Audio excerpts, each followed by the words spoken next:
My name is Ro, and I will be doing a speech for my public speaking class at Chandler Gilbert Community College. For many of us, the thought of death is quite scary.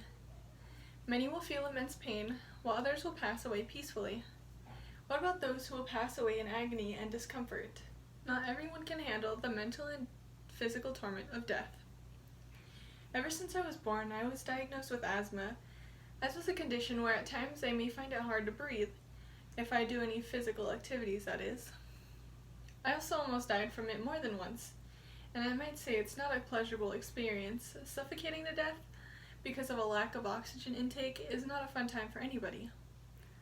Society allows our pets the luxury of a swift, painless death, when their standard of living is close to zero.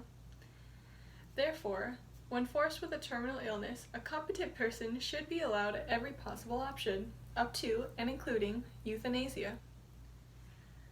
For those with a terminal illness, the thought of death is quite scary.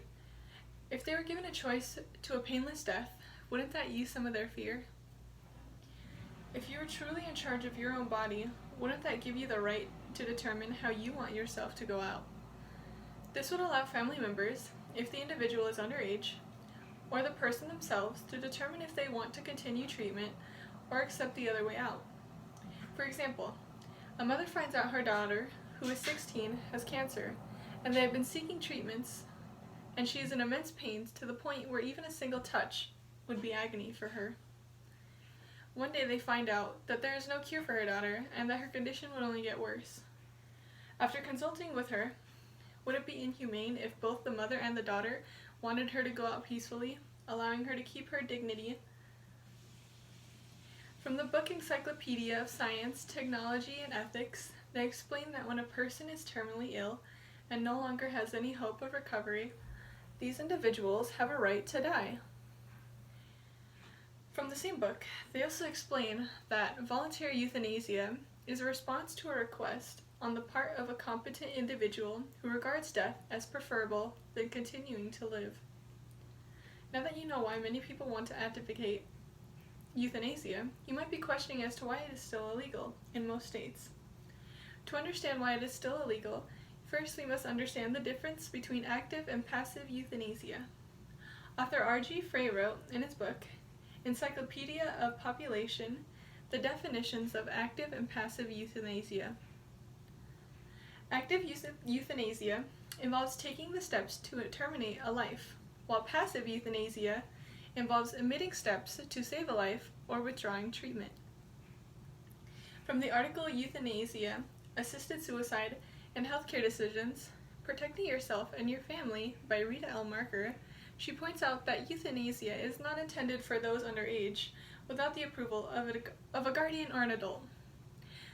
A patient qualified to receive treatment of assisted suicide must be an adult who is capable of making decisions and must be diagnosed with a terminal condition. What about those individuals who cannot even think for themselves, who are bedridden till death? From the Future of Working, the Leadership of Career blog, a 2005 study by the Mayo Clinic, they found that only 1 in 5 patients only receive accurate numbers from their doctors, so 17% of those people who find themselves in this situation might actually live for longer than what the doctor initially recommended. And from the Journal of Bioethical Inquiry, they state that more education and debate is needed to disentangle these situations. They should therefore be continuous attention and healthcare policy and medical training, meaning that euthanasia is still in the works, and while research is still being done about the subject, a few cases show that the patient may wake up from the treatment when the expectation of death was guaranteed. So although euthanasia may seem like a viable option, it is still in the works and can be a little risky when taken.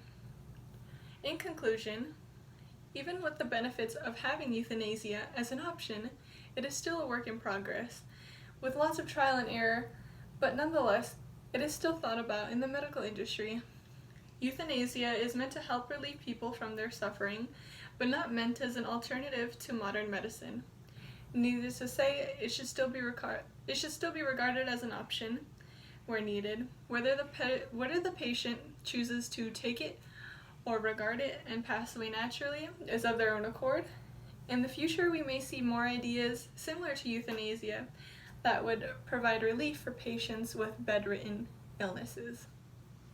Thank you.